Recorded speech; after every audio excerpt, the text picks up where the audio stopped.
Episode 558 of the TV Diaries, recorded September 25th, 2025. Helluva Boss, now on Amazon Prime.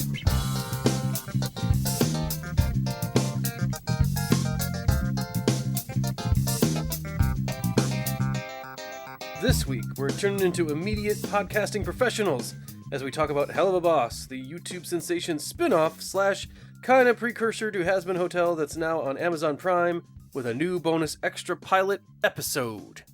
I had never watched any of these animated series, but I knew Nick was a fan, and Amazon shelled out some cash for him, so, I figured let's give it a watch. Here in a few minutes, we'll tell you whether Les was prepared for the amount of sex jokes in each episode. I was not. It was not! But before we get to that, I'm Nick. And I'm Les. And we're the TV Dudes. And a bunch of imps that fuck isn't all we watch this week. Yeah, no, but we have to do the Patreon first. Oh, yes, that's the professional. Les, we do this every week. That's the professional part of Why'd the name, you always right? forget? Patreon.com/TV Dudes. You can hear the weekly show for free, plus for $1 a week, you get an extra episode exclusive. This week, we journey over to the Netflix version of My Hometown, so that you don't have to. It's our review of the wildly popular and geographically inaccurate Wrong Paris. Yes, and Les is from the right Paris. Am I? Yeah. I feel more parasite than Parisian. But I've never actually been this excited about being from Paris, Texas before, so let's go! Calm down. Now it's Diaries time. Okay, fine. The Diaries of the Television Dudes. Brought to you by only the finest cocaine wine. I should be calm. Actually, I kind of want to panic. I'm hitting the end of my Franklin and Bash. I'm into season 4. Oh, yeah. And I'm going to run out of Franklin and Bash soon. Lawyer procedural shit. At this point, it's basically like a Better Call Saul, first year law class. Both Hamlin and Kim are both on the show. It's wild. What have you been watching? We kept up on Task. We did. I find getting more compelling as it is going on. Same. The scenes are scene to scene. It is fucking top notch. The reveal for this episode being that it wasn't really all about the money. This has been about the brother, and that the informant they have is the wife of the head honcho guy, or the head honcho that is now a little less since his daddy had to come through, or whoever the fuck Perry is. Whoever the fuck Perry is, yeah. And basically was dating his brother at the time, and of course now is hitting these drug houses. And of course, I like him explaining well, why did you do this? Is why steal their money? And oh yeah, because they showed up at the funeral for your dad, my brother, and shook, hugged you and shook my hand, knowing, and we knew what they had done to him. It's and I had to thank them. And I had to sit there and thank you for coming. So yeah, fuck them. Yeah. With the hand he beat him to death with. Mm-hmm. Yeah, that's a fantastic scene. Yeah. So you get why that there's a emotional element to this. I think Ruffalo is doing some great work here with some of the emotional stuff from his son and wife's fallout of oh man, all of that is dark and hard. Yeah. Fucking I think the funniest part of the show is Snickerdoodle, whatever her name is. Oh my god, whatever her real name is. You and I think it's is she a writing dare of this character has to not be good at anything, and yet I think Grasso's read on her is right. She may suck, but she sucks honestly. Yeah. She's not terrible for any nefarious reason. Grasso's and we're definitely reasonably certain. Grasso's definitely the Grasso's our fucking Grasso's mole. the grass. Yeah. He's our fucking mole. Snake in the Grassa. Grasso gets no asso, or whatever the fuck she was. She was so weirdly drunk. She's so weirdly drunk. There's a cousin or sister of that actress that is mad. Absolutely. This week, absolutely. That has seen that episode and been you hey, bitch. The fuck? This is coming up at Thanksgiving. You bitch. That's me. No, that's not you. I took some elements from a lot of stuff. Like When it comes up, you're going to be smoking a cigarette weird, yelling at me with a drink in your hand. Fuck you! but you know But that I'm right. but you know that's a Tammy Lynn somewhere. Oh my fucking... god, yeah. Yeah, somebody has a fucking Jackie or something. Also caught up on Gen V. That's right. We finally found out Cypher's deal, but Emma remains my favorite thing on the show. I really like Emma. I also think her jumping back on the team is too fast. Like I thought them forgiving Marie was too fast. Yeah. But also it makes sense. Like it kind of like, hey, you're in a bad position now. Maybe we can help you out with Cypher. Her powers being on the fritz. Jordan, I love that Jordan's whole gambit from last episode didn't work at all. And like, what did you think was going to happen? She's like, I said the thing in front of. So it's the catch-22 of like they're all mad at Jordan, but they can't be mad at them for the actual reason of attacking. What was it? Kate. Well, God, the clincher is Kate denying it. Yeah.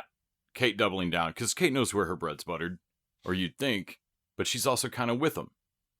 And getting Kate, I think I was fucked up before I said Emma back on the team, but I mean getting Kate back on the team. Getting Kate back on the team, yeah. But Kate, not backing up that story, because obviously she wouldn't. And so now everyone's mad at them for lying about it, which they're way outsized mad about someone lying for attention. Like, right. If you think they're lying for attention, you'd be like, yeah, that person's kind of a piece of shit. That sounds right, yeah. But they're deathly mad in a way that I would want to straight down that everyone knows that they actually attacked Kate, but they can't admit it. Right. So they're extra mad. They're equivalently mad about a different thing. At the very least, the school's mad that way and are like ginning it up to be worse, like to get the punishment they want across, because they're gender bender versus bloodbender. No space is safe. Yeah. Sunday. You'll pay for the whole seat, but you'll only need the edge. Yeah, it's that. All of that is insane.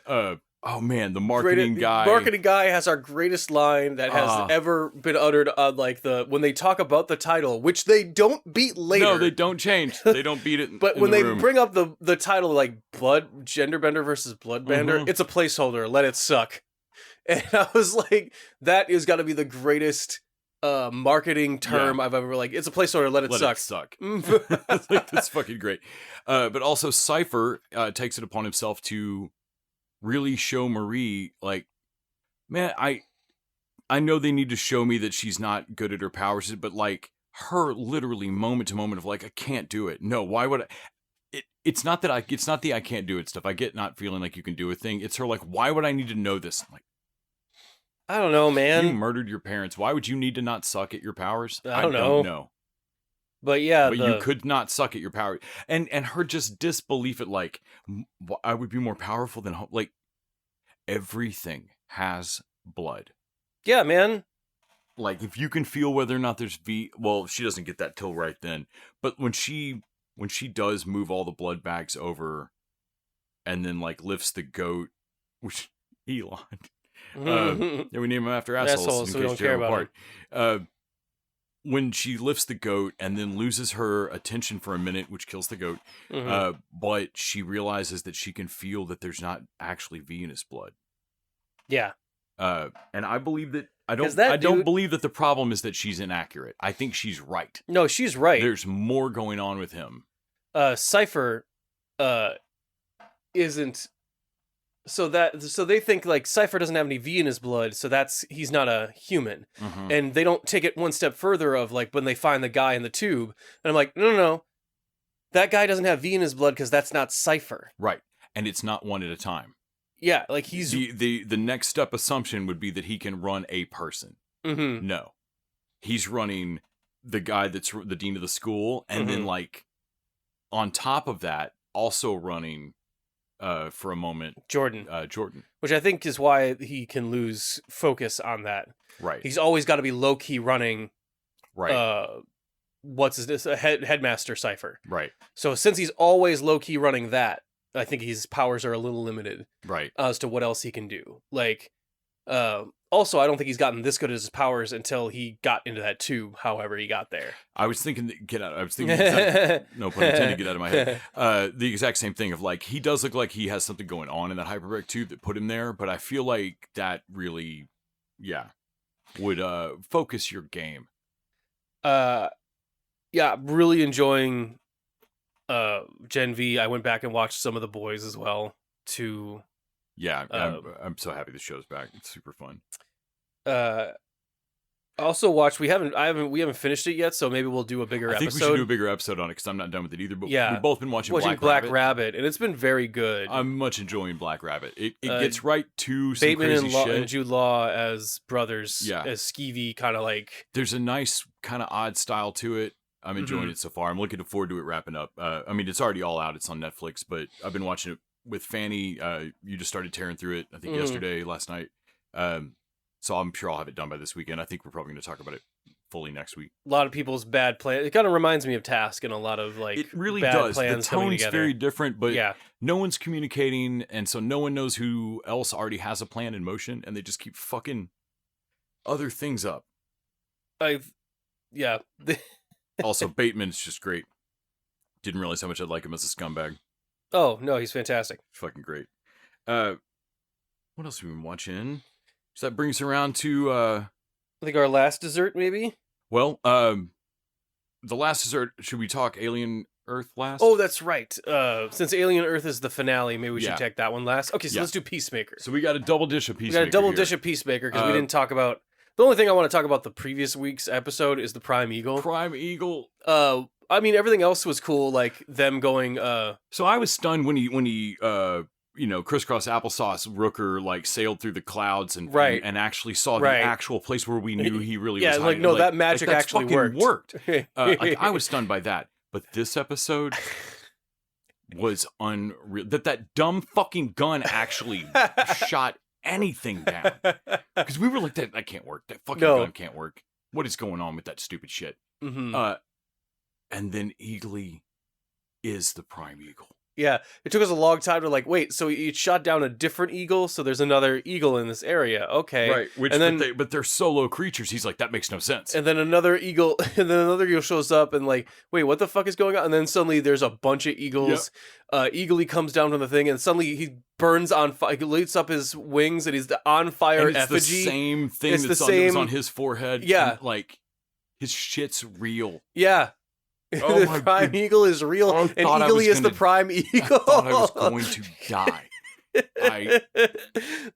So Michael Rooker being a weird white guy, native like Oh my God. This shitty thing. Whatever. That's yeah, a great joke, but the fact that Captain Appropriation. but the fact that he's right is such even better next level gag. And like his dying words are, I'm sorry. They rip him apart. Like it's very much a like, oh my Lord, I did not understand. Like he like comes around to the like I have trespassed. I didn't brings that finger to Chris like, Oh my God. I'm pretend you found that. Pretend you found that. So and then Juno Master like Chris goes back with he asks Harcourt one final time like, are you have feelings for me? That doesn't work out. He gets kidnapped by Argus, but like let's Harcourt and Economos get him out of there. Grillo's great as Flag Senior with his plans, and he gets back into the portal to go to the other Earth, and fucking everyone. Economos booking him. We get to see the closest thing to Meadows. Tim Meadows having like a human side. I right. like that he's still a weird asshole to Well, the work fact with. that he didn't. But he doesn't want his boss to beat a man. to death Grillo down didn't the let hall. in anyone on his plan, so everyone kind of just low key knows that, like, well, a man's getting beaten to death down the hall, right? Right. Like, we all know that for sure. I mean, we work at Argus, but like we extradited a guy on American soil, Right. And he's not here in any legal capacity. And honestly, the idea that like, hey John, just book him. If he's in the system, that's just enough paperwork to not kill him down the hall right now. right. You know? And yeah, I thought that was fun. Not fun. The- but Great. interesting. There's a great hit with like a knee to the back of the wall. With Holy a great, shit! With a Peacemaker dummy, with a dummy that was puts it through really the great. wall. We rewound that back. That was a It was great hit. really great. So then in this week's episode, we have been lamenting the lack of vigilante in the vigilante uniform, which is one of the fucking coolest, best looking uniforms. Since I saw a Flash show when I was in junior high, this is one of the best suits they've really ever cool built looking. for anybody. It looks great. And we have not got to see it much this season. He's been in a rugby shirt most of the time, I feel like. So it was great that this episode we get to actually see Vigilante go to the other universe and meet his own other doppelganger. My God. But before we get to that, our Adrian doesn't know how to dispose of any of the stuff that he confiscates when he takes down like drug rings and shit. So he doesn't use the drugs, obviously. Right. He doesn't use the money. Also won't use the money. I love that Ads is like, that's blood money. Ads is like, I had to buy your lunch yesterday because you're broke. Mm-hmm. What the fuck? Well, I can't use this money. It's blood money. And they're like, yeah, I have a real problem with blood, just stuffing it down their pants. No, like, you definitely shouldn't check any of this or, count it. But then they set up that stupid fucking door. And you know as soon as she starts moving the shit on it, like what the end result of this carried what should be. Mm-hmm. We've seen it work before, so like, and okay, is that what it's going to do? And I'm like, no, it should do that. And they get covered in cocaine, fentanyl, whatever the fuck, piles of it, bales. And then now they're walking into another dimension, just white. That'll help him out later, right?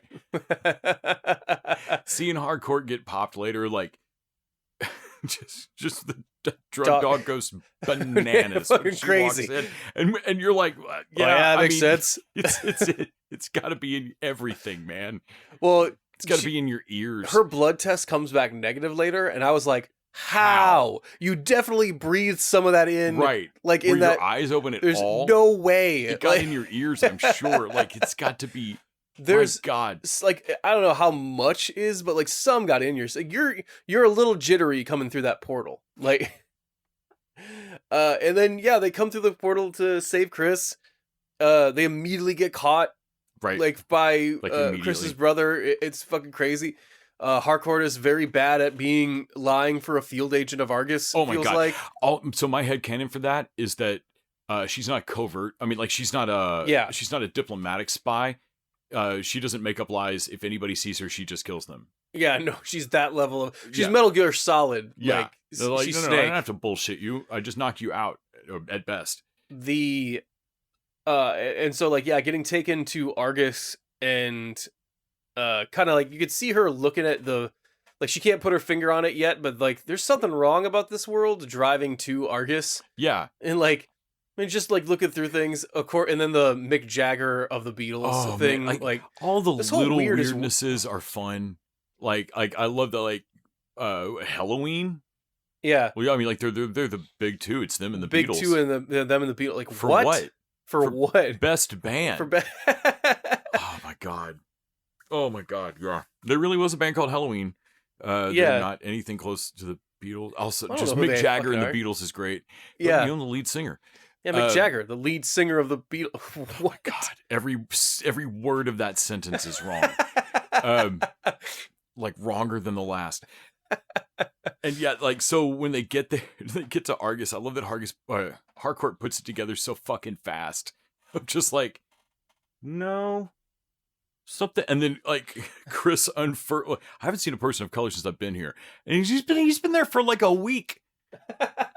I think they came in there. He's been there for like a couple days. Yeah, because and to his credit, they're still covered in that house. And, they're still covered in that kaiju fight. Like it's been like the next morning. That's right. It's the next morning. But we're definitely right. It is Earth X. They are Nazi America. And that means that those freedom fight, like they may have been blowing up a DMV, but they were blowing up a Nazi DMV. Yeah. He definitely killed freedom fighters, and that's the first thing in a long list of insane similarities that Vigilante has not in common with his doppelganger. Yeah. I love that they're like, do you ever see a man up in the clouds? like a little face up in one of the clouds, and you know that it's not a figment of your imagination. That's a real cloud, man, and he can see you, and you have to go inside every day, man. Them being so excited, like Adrian being so excited about little things that work, like oh God, why are there six cats, cats. instead of 3 ceramic cats? Yes. That's stupid. What would 6 Six cats talk talking about? Oh my Cheery, God. Cheery O's with an H. Like I'm keeping this. Like he's just tickled pig and laughing. What are you? My dad's not gay in this world. Oh man. And then to me, this is funny. I would also find this hilarious as far as he uses keys. And all the keys work on all 3 deadbolts. And I'm like, every one would be a joy. I would laugh every time. Each key further. Like this one too. You got because you got to figure like, wait a minute. So my alternate self, while being in a Nazi world, also went to get the same type of deadbolt lock with the same key set that is a corresponding key to me. But honestly, his dad's code was the same. Yeah. Like it tracks in world weirdly. It doesn't make sense, but it's consistent within world of like that. No. But I like that Vigilante just finds it hilarious. No, everything's the same except for the Nazi stuff. Even though the Nazi stuff would definitely change almost everything else. You would think, yeah. But no, it's everything's the same. And that his Vigilante here though is part of the Freedom Fighters and hates Peacemaker. Because you're right, Peacemaker here's a piece of shit. Yeah. And also this episode we get the big guest star. Like we know that in this episode we have a moment where Flag Senior is like going down to Belle Reve to see a prisoner, and we were like, who is it? Who's it gonna be? Is it fuck, who survived? Is it gonna be Margot Robbie? Is it gonna be Idris Elba? Who do they get? I was honestly surprised it was Lex. It took me a moment. Yeah. I suppose it actually makes more sense. It would be easier to get Nicholas Hoult in the new James Gunniverse. And he's more interested in making sure that this all connects currently to like that Superman movie and like that all of this flows. But you're right. It feature or bug, welcome to the Gunn universe. Lex in Peacemaker talks like Lex in Peacemaker. Because he's in this comic book. Yeah. When the writing staff on Superman, and I realize it's both James Gunn. But when the writing staff on Superman has him again, he won't say things like, yeah, I just get to listen to a football linebacker with rhino skin, or whatever the fuck he says. Yeah. Dinosaur skin, railing a twink. Butt fucking a twink. Yeah. He won't say the words. Twink with cartoon eyes. Butt fucking. Yeah. Right. Like, it's one of those things like, okay, yeah, so in a way that Deadpool and Wolverine makes fun of it with like Johnny Storm being a potty mouth. Right. Like, right. Yes. That he definitely isn't in yes. But it's, yeah, like, I think it's kind of like a thing I have to like, yeah, okay. I don't think it's a feature. To me, it is a bug that doesn't bother me. Right. It's a thing that like, okay, so these characters will not be consistent throughout there. They're going to change based on what they're in at the time. Yes. It's not going to be consistent the way you've been taught to think and that's going to annoy me a little bit until it changes a character that I like a very specific way that I hate. And then you're going to suddenly be like, no, I love Peacemaker, but not in X movie. You know, when he's in a Blue Beetle movie, I hate him. They've already done it with Adebayo on her own show. Adebayo is a completely new, different character now, only because they change her motivating factor of not wanting to be a mercenary. Having her suddenly be in love with all of this is wrong, weirdly. Because they built her arc last season on the opposite, which is why it feels weird. Seeing cars screeching to a halt around her, and her like, one got out! Oh my God. That's, in terms of a single line you can have someone yell that gives the whole game away. Yeah. Like him leaning out that truck and yelling, one got out. And then her cresting the hill in the perfect, like, Jesus. And then credits. Yeah, that was absolutely nuts. Looking forward to next week's. But there will be no next week for Alien Earth. Alien Earth, because we saw the finale. Man, the penultimate surprised me. So did the finale. Well, the finale is surprising in the like we're waiting for shit to really pop off. Uh-huh. And so shit I don't want to say that shit doesn't pop No, off. It so does. I've had shows where the finale was like, well, I hope you have another season because you didn't pop off. Yeah. This didn't feel like that, but it also ended in a place where I was like, I didn't think you were leaving anything in anything. To me, it's a good idea writing wise, but I also feel dissatisfied of that. Man, you didn't close the door on anything because you wanted to keep stuff on the table. Right. But we don't solve the thing with Yutani. Yutani's coming in. We don't see them hit the island. Jets are flying in, but we don't see them hit the island. We don't solve the thing with Morrow. Morrow's still around. Right. Like, maybe he'll still be a problem. We don't solve the thing with the kid kills Morrow. No, he's still awake. At the end. He's there. Because I thought he fucking hit him. No, he hit him there. He just knocked him out. Just knocked him out. Damn, I thought he killed him. You're right. He's there at the end with Morrow and then Oliphant and Boy Cavalier and the other synth that we realized is a synth. You could have killed him. No one fucking cares about him. The other woman like that is the mommy of them. Like right. She's there. We don't kill her husband's dead on the beach, but we don't kill basically any of the monsters, I don't think. Or at least we don't see that. Okay, we didn't kill any of our main characters really other than Toodles. Right. And we don't take care of the monsters, and we have a new status quo. It's still one of the things that I'm like, no, it's right. We have a new status quo that is different in this season ender. It's why I almost can't believe that it's the finale, because we leave so much, like, the island's trunk cables are cut. They are severed from the world. There's Yutani's blocking satellites so that basically no one can see what's happening on this island right now. They are cut off. But next season we'll start with the kids in charge of the island. Right. Inmates running the asylum, and then with the Yutani incursion. Now they have pet aliens on their side. I do like, so the title of this episode was The Real Monsters. I do like the idea, and shows try to do this kind of bait and switch semantics a lot, but this actually works for me. The reveal that you've been waiting for the monsters are the xenomorph and the eyeball thing. No, the children you made immortal robots, those are monsters. These kids are monsters. We should have seen it as soon as Marcy, Wendy, whatever, released the xenomorph on those people. Yeah. Honestly, as soon as she started talking to the fucking thing in its own language. But by this point, man, it's cool when she clicks the doors open and shit, but she's fucking terrifying, and she does not understand why her brother is scared of her. And shot Nibs. Nibs.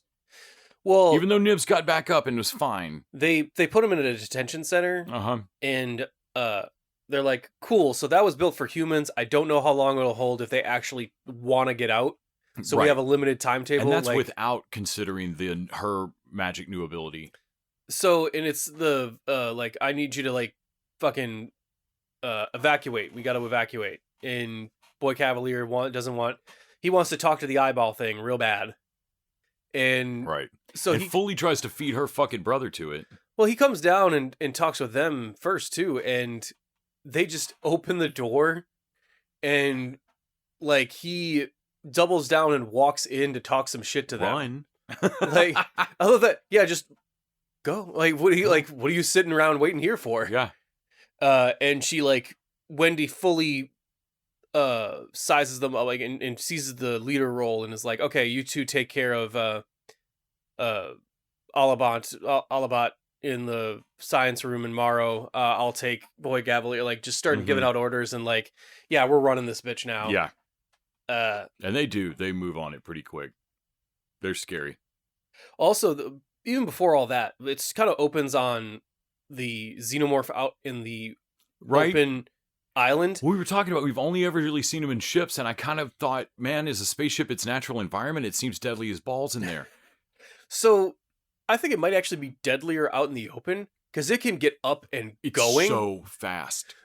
I love whoever the shit is in that suit, man, they're crushing it. I love the camera keeps kind of slowly going over in drone shots, but the alien is already sliced up a guy. It's a budget trick as well, but it works really nicely. It's like the camera is almost where it was. You hear a rustling, you look over, and it's blood. Yeah, the armed forces aren't holding up. That keeps killing them. Right. And because they can't corner it anywhere. Right. And Right. like, shit, no, I think enclosed space actually, like, it can't get up to its top speed. Right. So maybe that actually is help. I didn't realize this. I just kind of thought that was what was fucking everybody in spaceships with aliens or No, yeah, being able to pin it corridors. down or crush it with some construction equipment is the way to go. You need it in a confined, controlled space. Like, you're never going to get out in the forest is the worst. Like, you're not going to get shit done out there. In a controlled space, no one can hear. It's the only. So this is the only show where I'm really like, I admire it for its purity, or it's the perfect. It's the perfect hunter. Yeah, Is really like, okay, no, this thing is crazy deadly. Like, right. Kind of biomechanical and half metal with acid. It is really a The terrible thing to let go. the other creatures are cool, but they're inefficient. The plant manta ray thing that just eats a person was fun to finally see. Yes, that was really so neat. happy to finally see that. And the eyeballs loose, that ain't But no good. They're not nowhere near as efficient as the alien has such a body count, like so fast. Right. And The eyeball's insidious. Like that Yeah. thing can't be on the planet and anyone go to sleep ever again. Like, it's just bad that it's out there. Like, they've got to deal with that. I really thought it was gonna grab Boy Cavalier, Me but too. it's just running a corpse now. Right. So maybe Boy Cavalier can actually talk to it next season. I feel like it's going to creep its way up and suddenly show, like, it's going to sit down in front of him at some point So the in next a body that we haven't seen before. So remember we were talking about Ironheart, where we don't see if Riri made the deal. Right. We just have to assume if she did or not, Right. and the consequences of the real Right. her friend coming back. Yeah. and could mean different things. could mean different things whether or not. And it was smart because now they get to see the fan response and go with whatever the most. Howley's got the same setup here. Yeah, like, and so to me it's just, yeah, but you did that with everything. Right. And now it feels a little unsatisfying. Right. When you realize that everyone lived, basically. When you realize that, well, not only did everyone live, I realize there's a huge body count, but no one we know. they could come back and say, yeah, but the next scene we killed everybody in that room. Didn't you realize that? That was what we were doing. We sent the xenomorph after them and killed everyone in that room. Like, yeah. They could open the next season like that, and it wouldn't be wrong, but I didn't see it right now. up until next season, they're a Schrodinger's fucking plot device. Right. We don't know if they're both alive and dead based on fan response. Right. And I don't want them to be. I want to see Boy Cavalier and all of them die in ironic and weird ways. Right. Like, Right. I want to see that eye run him. but it's kind of like how in the Boys, or no, the Gen V, they had to do that with an actor that died. So Yes. like when they came This back, wasn't an option. when they you came had to back, do it off screen. and Chance. an actor doesn't. And for here, it feels like if we can't get an actor back, we're gonna like say they died off screen. Right. And that feels a little, for Noah Hawley, that feels a little cowardly. I would want to commit a little bit more. I think he's too used to Fargo. Yeah, He's like too used to, single like, season contained. When he's done with a season on Fargo, It's done. It's done, and he can move on to the next Right. thing. It's a brand new batch of shit. It would not. I mean, I honestly, I feel like there should be another episode this coming week. But I even looked online. I don't think I'm wrong this time. To me, rip everybody apart and then introduce new characters next season. Next season, it's Yutani are the characters. I honestly assumed we were going to nuke that.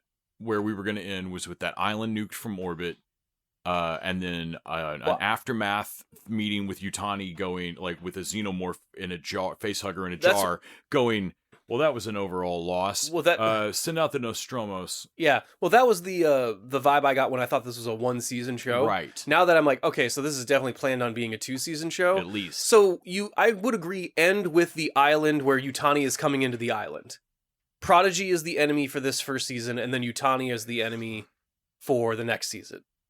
And then for me, add in new enemies that are Yutani synths or humans or cyborgs in the next season. Currently unconfirmed for a second season. Bold, okay. Yeah, that seems insane to me.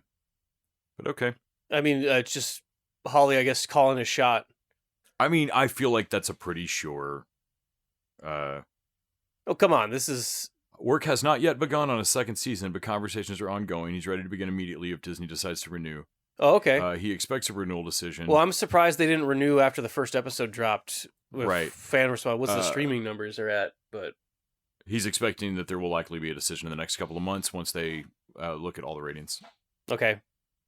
Well, it's got to be the best rated Alien thing in a while, I would think. I feel like we are all in agreement that depending on your tastes, that single one-off Alien movie episode Oh yeah, is the second or yeah. first Alien movie. It's pretty great. Like, Fucking awesome. uh, But I guess we'll have to just wait and see if they renew it, and then whenever the fuck it drops. yeah. It's one of those things I'm waiting for. Peacemaker is going to have something, and Peacemaker I think also has done the thing of he didn't quite decide to go with him before they went and did the Nazi thing, Right. And I feel like that's going to bother me later in his character arc. It is. They're gonna eventually have to retcon it. Like eventually, they're gonna have a conversation where those events blur. Yeah. The causality of or whatever the chronology of them blurs. In season 3, they'll pretend Chris chose to say, and it is not what quite happened. No, he's still. I mean, I know coming out the room like he was having the and the hardcore here's okay, which I think they're going to lean so heavy on that tone of voice right there for saying that he had already decided, but I don't think he had. Everything this year has had one decision that I've been really loving, but one decision has held it back from being one of the greatest. Right. Revival was that wait, why the fuck didn't we do the big revival horde fight that we were kind of promised? That felt weird. Right. And in Alien Earth, I feel it's the non-commitment to character and death. They're oh, we're gonna use whatever pieces people like. I kind of thought we'd be down to one hybrid. There's somewhere in the Alien universe there's Wendy. Yeah. And no one knows what the shit she is, and she can't die. I also like the idea of the kids being the enemies by the end. Right. But also, they should be the only ones left on the island. Right. The only things left standing. Yeah. With Yutani looking down there and no, there's no life forms left except the monsters. Yeah. And the kids just don't read. No one knows what but there's a group of synths standing right. No, those aren't synths. What are they? What are the readings here? I don't know. Yeah. And fuck those guys. Yeah. Something like that. I don't know. I guess I was just looking for a little bit more definitiveness. Right. But with that, that'll probably wrap it up with the diaries. Yeah. And with that, let's move on to the main dish. What a hell of a dish it is. We all know how things go. Humans on Earth do some pretty f***ed up shit, and then they die and they end up in hell. Well, some of us are born here, and we aim to be a little something bigger, something cooler. What in the f*** is this? Who are you? The name's Blitz. The O is silent, and I'll be your assassin today. All our clients want is to make sure the people they hate get what's coming to them. We're gonna sell revenge! I have been permitting you to access the mortal realm for some time now. What if we worked out some kind of exchange? And he just gave it to you after that. Yeah, let's go with that. All right, well, now feels like a good time to switch over to talking about Helluva Boss, this week's main show. Helluva Boss. Now, Nick, you had seen this before back when it was on YouTube, but it's on Amazon now, and that's where I'm seeing it. And I think Amazon did a new bonusy extra episode. Set the Mission 0 one, I think. Yeah. Basically a new pilot. Yeah. Since they couldn't air the original pilot, since that had some different actors in it. So production on this was weird. All right, let me just start off with So Helluva Boss is an American adult animated comedy musical web series created by Vivian Medrano as a spin-off of Has Been Hotel. It takes place in the same universe as Has Been Hotel, but features a new cast of characters, a new tone, and different storyline. Pilot was released in November 25th, 2019 on a YouTube channel. And on 2023, Helluva Boss was nominated and won a Streamy Award. And basically, Has Been Hotel. So how this worked is, Helluva Boss was out and running going forward, and but it was actually a spinoff of the Has Been Hotel pilot, which came out first. So this is how long Has Been Hotel has been in fucking development hell with limbo. Amazon. No pun intended. They basically Vivian made a whole other spin-off show while waiting for Has Been to happen. Wow. Wow.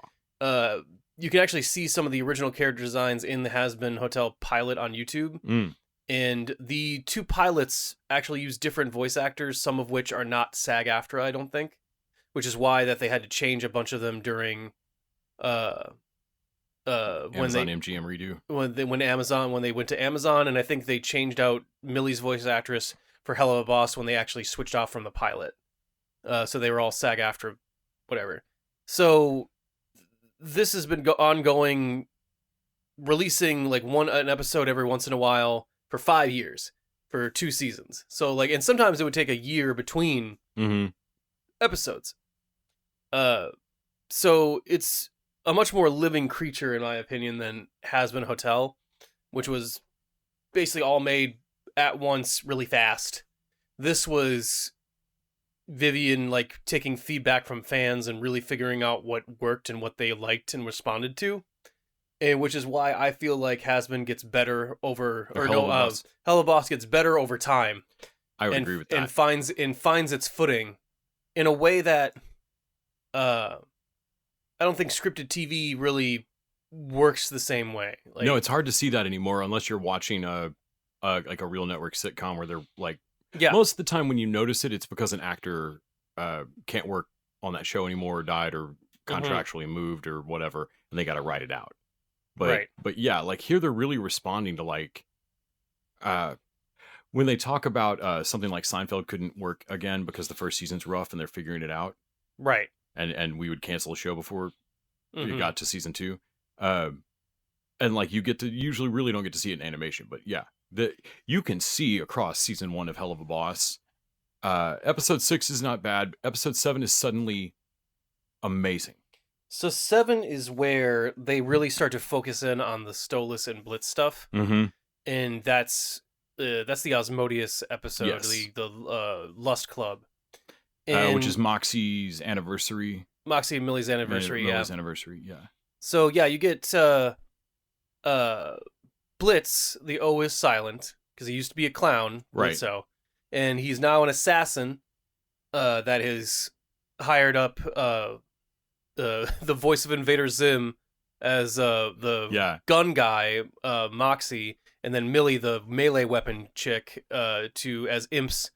They're all imps from hell that basically go up to the human world and take vengeance upon recently condemned souls of hell. Yeah. If you got condemned and you got fucked over and sent to hell and you have unfinished business up there, you can hire them to go up there and take out whoever wronged you. I actually love the idea that, like, let's start with their version of hell basically looks like heaven for sins. Like, it looks like you're getting to still go do whatever. Like, if you enjoyed wrath, if you enjoyed lust or whatever, now you're just at a club where everybody's constantly sweaty and fucking. Now you're just at a place where everybody's always shooting bullets. Yeah. Like, it seems like it's still your heaven. Like, it's, the donkey fair at Pinocchio. Like, it's a weird hell. They also present a thing in this universe that I'd never seen before that I think it's actually presented and has been.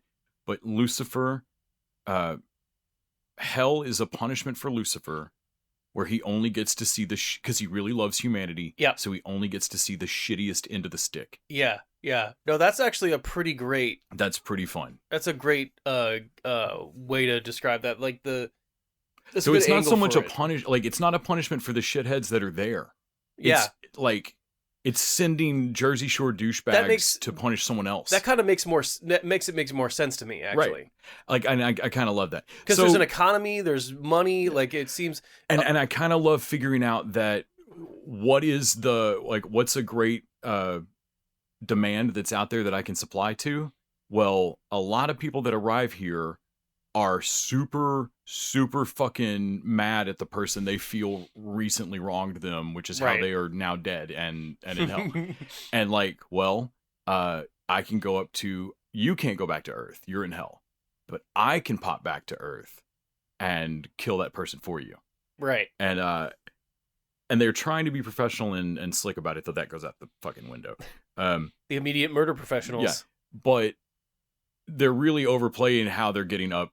The show both cares about this and doesn't. They have to steal that grimoire because they don't have the power to go back. Yeah, to they don't have the power to fucking go back to real world. Earth.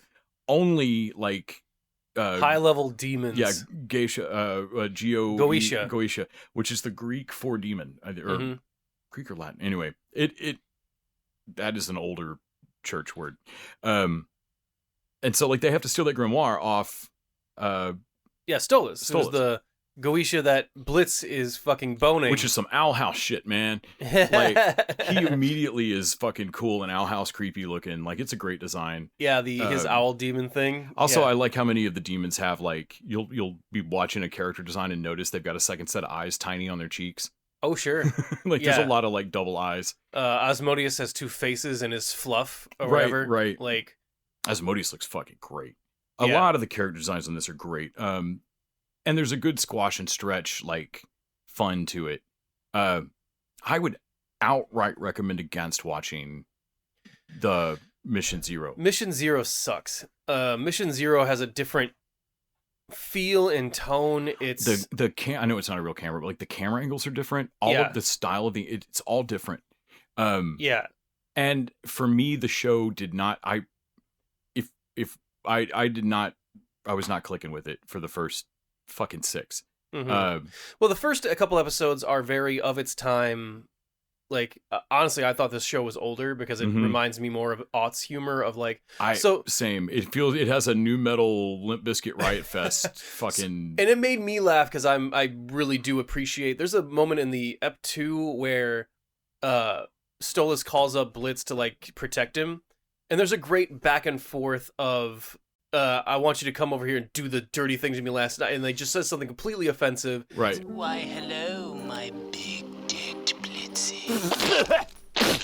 And then Blitz and his daughter go back and forth on the same line of... What the fuck? Dad! Language, everyone. To me, I'm like, okay, that's a great way to really bring a energy to the joke there. Right. And also, I think right after that, they hang up the phone and it's like, shut up, everyone, we're going to Lululand. Lululand? Lululand? Lululand! Shut the fuck up! Yeah. Every once in a while, just about the time that I'm like, stop swearing every 3 minutes, you 6th graders, they land a joke where I'm like, well, that wouldn't have worked without the fuck in it, actually. To me, it's similar to the way that we were talking about Gen V last week, about how violence makes the medicine go down. Right. And once they really focus in on some character stuff here, it is surprising how poignant some of the Blitz actually hanging out on that couch at the end of Ep 7 really hits hard as to why he can't recognize Stolas actually likes him. And the transactional part of their relationship is kind of keeping Blitz from believing in it in any kind of way. Right. I don't think you've hit it yet, but there's a part in season 2 where Stolas basically takes that transactional element away from him, gives him his own grimoire, or ability to go. To take that out of it, and like, so you don't have to stay here and fuck me or whatever to get this grimoire. I would like you to stay here and spend time with me if that's all. And Blitz does no idea what to do with that. Right. And it's pretty cool. Like it twists the night that they knew each other young too. So they should be friends at least. And they are they have the same sense of humor. And like, but Blitz is like, no, I'm too tough. I don't have friends. I'm not falling for you. What? His relationship with his daughter is actually pretty cool, like the wolf Luna. Yes, when they show the backstory on, well, the Muppet Babies backstory on him and Stolas is great, but when they show the backstory on him and Luna of gonna adopt a hellhound at the shelter, and there's one that's just sitting in a cell that's gonna age out of the shelter, and like, oh god, it's like a fucking orphanage jail dog shelter combo. And all of that's great, like the kind of game recognized game of like, no, I see you, loner. Yeah. All my early like literally the first half page of my notes for the first 6 episodes is all just complaints of like, I wish there was a joke and not just sex stuff. Why is this so hypersexual? Seriously. Oh wait, here's one. An extra frame and all the walking animation would help. Yeah. Again, sex, cock. Oh, they swear. How else would I know they're grown-ups? I But- know you're a pervert under there. But yeah. but then suddenly I do love that Stolas is legit powerful. Yes. Because there's a moment where Stolas, so that was actually in the Asmodeus episode, when they walk up to the club and the doorman looks up at Stolas and immediately is like, fuck. Yeah. Yeah. Like, nope, there's no joke here. Like, No, he's real deal high level demon shit. and then from here on, it's actually fun shit. The dorks Dorks are great. yeah. DHORKS. Dorks is their Men in Black. That's her first big fight animation, it feels like. And Stolas comes through for Mhm. Blitz there. But I love that Stolas is like, oh yeah, we don't actually have to worry about them. It's like Weekly World News getting a photo And of you. It doesn't matter. At that point, he's mad, and he says, like, if you get in trouble, I get in trouble. Right. And we don't want that. And it reads that he actually doesn't care about Blitz being in trouble. And I think at that point, Vivian wasn't as invested in that relationship yet. And You're right. And I think that fan feedback made her go, Because I would have been that fan feedback because I already think that they're more. yeah. By that point. But And you're I right, they aren't technically. I would think they aren't technically. But And I think I take him coming to rescue as a you care. I think that, but there's nothing in the dialogue that indicates You're right. that. You're right. And I think she smartly leaned into that. At the end of Ep 7, there at the end of that Asmodeus episode, which is just there's this fun song. It's a whole club scene. The fucking clown Give me a from thrust. Lululand. Yeah, all of that's great. And then at the end of the episode, there's this sudden, shocking, like just heartfelt moment. Not shocking, like just sudden heartfelt moment of like He just cries on this couch. and it's like the music's low and like it just goes to credits. Like goes to the logo. Yeah, it does not go out on a gag or anything like that. And I wasn't liking the show and was, other than like the dorks was fun. I was like kind of keeping one eye on it. And then all of a sudden I like felt the air change in the room of like, what happened on that? And rewound it back to rewatch that moment. Right. Because like you could feel it fucking happen. So imagine this. Now when you watch that seventh episode, and then you have to go straight to 9 because the Kesha episode is wrapped up in legal stuff for about 2 years. Oh my gosh, you're right. So and Kesha's not on Amazon. So it's another woman. Actually, it is Kesha on Amazon, I think. No, they or do they switch it out? I think they switch it out, or maybe Kesha again. Well, the song it was never sung by Kesha. Okay. The song is actually sung by a different woman, and always was, which Okay. was weird because Kesha was just the voice of that character. But they got another person to sing the song, Weird. which is why I was like, when I finally, But why get Kesha? but when I saw it, I was like, wait, what's the legal trouble for? She doesn't sing the song. Did she write it? And I don't think she did.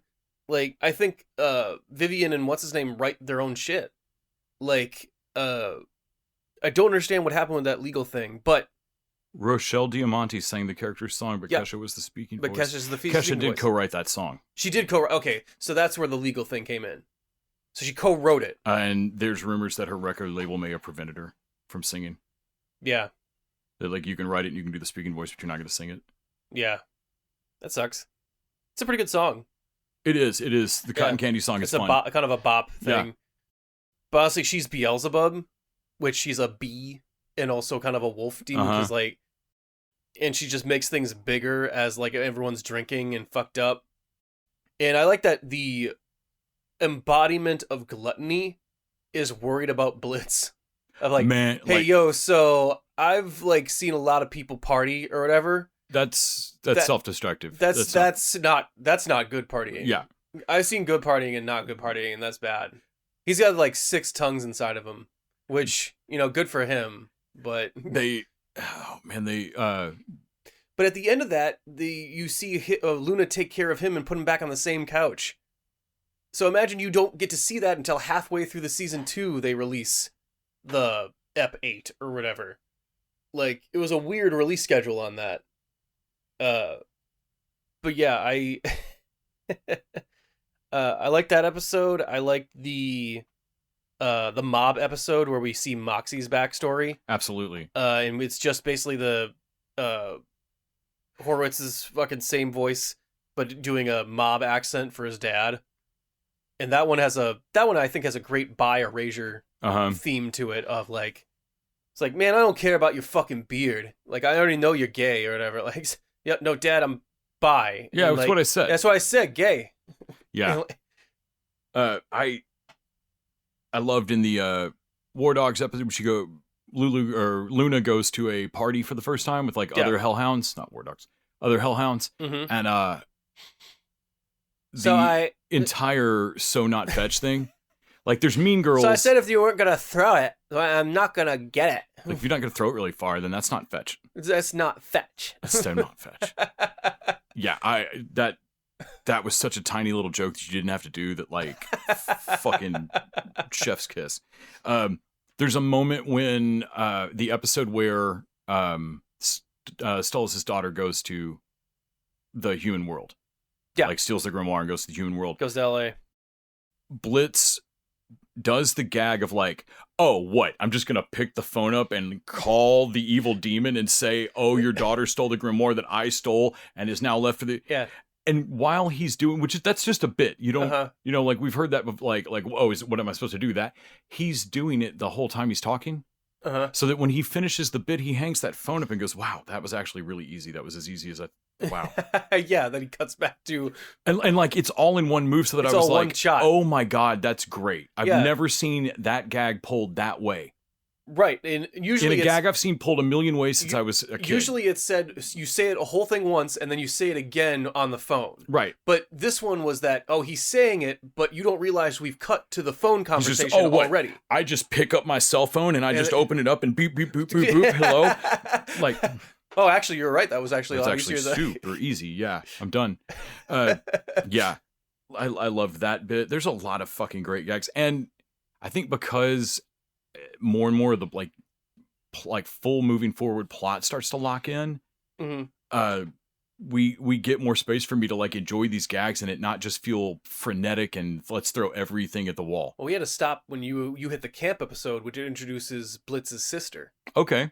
Which we've seen in background images and stuff in like his origin story. Also, that clown at that's in 2 episodes that's his like mortal fucking enemy. That's his mortal enemy. They have a way bigger backstory thing because like they were on the show together when Stolas' dad. Yeah, Stolas' dad. Like he was the other clown there. Yeah, that circus. I was annoyed at first at Blitzo with the O is silent. I was like, man, they are fucking they are sticking with that gag. And I never have found it fun. And then it is part of his backstory. Yeah. He has a dumb name that ends with an O because he's a clown. He's from a fucking clown family. And he hates it. Yeah, he's not a clown anymore. Yeah. And he hates it. So like, but he hasn't he hasn't like changed it. It just tells everyone, it's like telling everybody like, no, I go with Chaz now. Like, don't call me Chuck anymore. So what's interesting about, especially going into season 2, they actually bring up a lot of status and like the fact that they're imps and they own their own business is actually a big deal. Like it's impressive to other imps and also it's threatening to other demons. Like imps aren't really supposed to work for themselves. They're like, there to serve other people. That's why like you keep seeing other people that look like Blitz. And they're never doing anything for themselves. They're just like running around helping other demons. Oh, did you catch that? Based on the gender of the demon, their horns are different. Yes, I was wondering what that was. The sex of the demons, because there's actually a trans character, Millie's brother, Millie's sister now, that transitioned, and how you can tell is because the horns on male sex characters are black with white stripes, and I think it's female are white with black stripes. So the tips are different. Yeah. I was like, oh, she's a trans. Oh, wow. And they just, that's not part of her story. Like that doesn't, it's never brought up in the story. I actually really thought that was like, oh, wow. What a great way to visually establish that's totally what's happening here. Yeah. But also it's a trans character without that being a big deal of her story at all. Yeah. That's actually kind of cool. No, I love how just casually gay, like. Oh, so gay. Like you cannot assume that you can't assume a standard for any relationship as far as like partner or anything, you know. They slept with so and so's husband, spouse, wife. Like you shouldn't guess. Well, Millie and Moxie find a guy they both have slept with. That's their ex, and which that's some Schitt's Creek shit to do. That's fun. Blitz is obsessed, like obviously thinks they're both hot. I love that he admits eventually, you got with those two hotties, like god damn it. That entire interaction it's both, that to me is where the show can lean into it. If it wants to be super horny, make it work, because they have a setup where, okay, you two have both dated this dude, and the guy comes and knocks on Blitz's door, and he's like, I wondered how long it'd take you to make a pass. And then it's like, but I would never betray my friends for that. I'll tell you everything that they like In the sack. Get in. Deal. And that's funny, but the joke really hits when cut to like an hour later, Blitz is climbing out of bed, like sneaking out, going, no one who's that bad in the sack gets two hotties like that. There's something going on. Something's wrong here. And like grabs, like finds his, like rifles through and finds his. But the immediate, I can't believe I haven't seen that set up more often. The immediate suspicion. No, you are a douche, man. You are nothing but the worst, and so you must be the best in the sack. It's the only way that this makes any fucking sense. And then finding out that they're terrible in the sack means that you need to dig into them with a private investigator. There's something going on. The math does not add up here. Math is not fucking math here. Yeah. I thought that was fucking hilarious. That's pretty good. Yeah. Man, I gotta say, all in all, I if you're watching this show and you've not seen it before, I'd never seen it or heard of it outside of Nick telling me about it a little, skip that Mission Zero. It's terrible. Yeah. And also, it's going to add on to episodes that you should watch just to see the characters, and they are going to build. I wouldn't have known who that clown was. Right. Fitza whatever. Philly Willy. Freddy Spaghetti. No. God damn it. Something like that. Fizzaroli. Yeah. And so, like, I wouldn't have known who he was. But do yourself a favor and just cut off that first one. Start at their normal episode 1. It's fine. You'll fucking figure out or not care about the rules as much as they do. And then get to Ep 7. I know that's going to sound nuts, but get to Ep 7 and see if at the roll credits of that, if you aren't a little bit grabbed. Right. Well, also the songs are really good. The songs are super fun. I do like the songs. Ep 2 opens on Stolas just fucking belting out. Stolas has pipes. I don't know who that person is that's singing, but god damn. Yeah, really. They are really good. Really good stuff. Everybody's fun. Like, everybody leans into their vocal strength, I feel like, with the songs. And it's less of a outright musical, I think, than has been, it seems like. Yeah, I like the character designs. They're all very...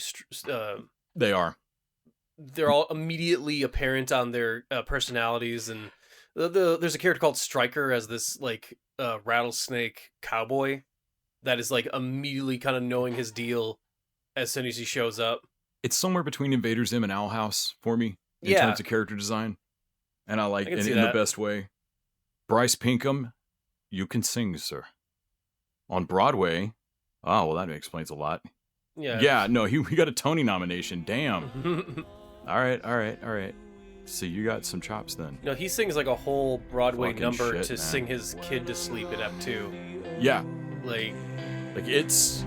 And every once in a while, like, he'll hit a note and jump up like another octave, like, sir. Goes to die, you can find me in the sky upon the lost day, and you will be okay. Like, that falsetto is sweet, dude. Oh man, later he has like a great Vengeance breakup song, like when him and Blitz are on the outs. Oh, nice. Like he has a like his own thing. He goes to a party where they have a yearly party for Blitz's exes. Like that's pretty great. Just go there to fucking trash him every year, just to commiserate. That's pretty great. I like its setup. I like its rules. I like how it builds on itself, and it's more fluid to the point where, like, yeah, some of the animation is going to look a little jankier in some places, but it also means that some places it looks absolutely amazing and better. Right. In the way that Has-Been always looks kind of good. Right. But never looks fucking amazing. Sometimes when they're walking in, none of it ever looks as bad as cartoons I grew up with. Let's be clear. Yeah, no. But sometimes when they're walking into a building, you wish they had a little extra in between frame. But the fucking face movements are so fluid and nice. Like the mouths and stuff are all of the snap of that is perfect. And then the fights look fucking beautiful. And there's a lot of fucking murder. I realize I've complained about the swearing to the show, and I swear like a sailor. I don't care. Well, also, we complain about the swearing and the sexual content, but we don't complain about the violence at all. At all. No. I don't know what you're talking Well, about. because violence rules. Because violence is amazing. Well, that's probably going to wrap it up for us. Yeah. I would recommend watching this. I'm like halfway through. Well, not quite halfway. There's a lot of season 2. I'm on Get a hell of an 5 or 6. Get a hell of an internship and fucking find your way to a hell of a boss. Things sure do happen. Seth, have you noticed that on all the descriptions for it on Amazon? Oh, I don't know. Hold Does on. it have a Rick and Morty like this? Yeah. Oh, this one It goes ham, y'all. Yeah, they do. Hold on, let me look up what it is. Moxie visits the childhood home and things sure do happen. Stryker exits and things sure do happen. There was one of them with no description. It just says things sure do happen. That's actually like that. That's a good. That's so funny to see. So the TV dudes go out. Things sure do happen. Sure happen. And grenade or cyanide will make it look like suicide. The immediate murder professionals. We do our job so well because we come straight up from hell. We'll kill your husband or your wife.